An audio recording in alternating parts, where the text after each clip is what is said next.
At 9 p.m. on a Friday, November 9th, I got to experience what it's like to travel to the hospital ER.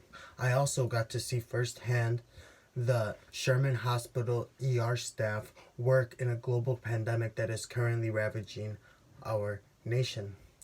I also saw about 15 patients that were in the ER waiting room. At least four of these patients had COVID symptoms. The reason why I knew this is because a nurse was in the front asking questions about everyone if they had COVID symptoms. And four of them talked about how they had aches in their bodies as well as that they could not breathe.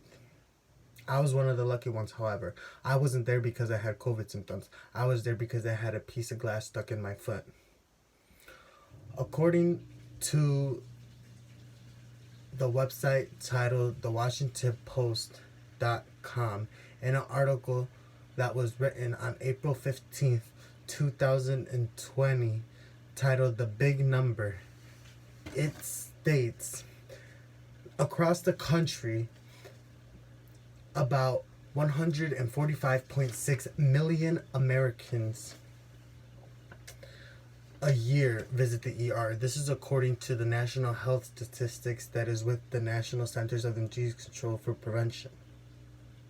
In other words, that is a little over 145.5 million Americans that visit an ER every year.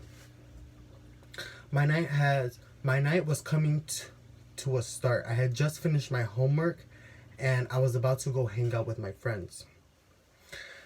I walked downstairs and wanted to get a drink of water. This is how my night proceeded. As I walked downstairs to get my water, I grabbed it successfully. However, on my way back, I took 2 steps out of the kitchen and felt that my foot was weird. I looked at my foot and saw that my sock had a rip in it. I wondered why it had a rip in it, but I took one more step. This is when I felt pain. I immediately took off my sock and saw that I had a piece of glass stuck in my foot. I immediately hopped my way to the couch where I sat down and I examined my foot.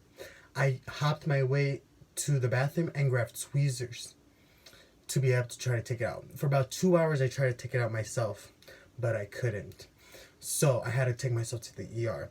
I couldn't go to the urgent care because it was already closed. This is when I began to drive myself into a 15-minute road drive all the way to the ER. When I got to the ER, the nurse took my temperature. She also asked me if I had any symptoms of the virus, which I responded that I did not have any symptoms of the virus. She asked me what I was there for, and I told her that I had a piece of glass stuck in my foot. She gave me paperwork and sent me into the waiting room. I heard sneezing and coughing and people complaining about their body aching. This is when reality kicked in.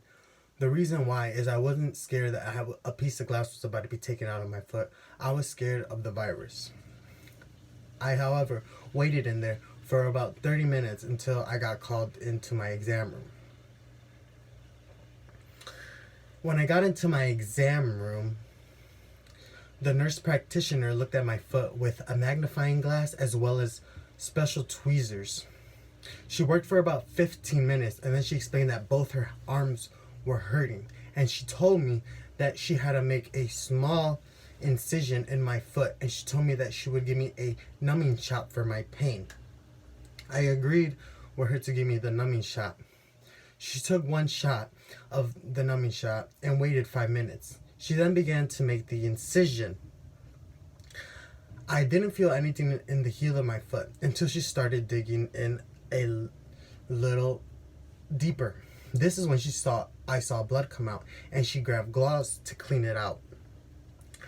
I still, however, felt it digging in my foot. This is when she saw the pain in my face and asked if I want another numbing shot. I said yes. She gave me another numbing shot. She began to try to take it out and added water to get the blood out of the way because a lot of blood was coming out. She added a lot of water, and the pressure of the water actually made the piece of glass come out. She said I didn't need me stitches. So she began to clean it with alcohol wipes, and she gave me a piece of paper of how to properly take care of my wound. What I learned about my experience is that you should always wear house slippers while walking in your house. This is because a house slipper could have prevented me from going to the ER and using my mother's insurance. This is because the slipper could have prevented me from having an injury. I also learned to be grateful because I was grateful that I wasn't in the ER because I had COVID. I was grateful for that, and that made me learn to be grateful that other people in this world actually struggled. During my ER trip, I saw COVID patients, and I was grateful that I was only there for my foot and had no COVID symptoms.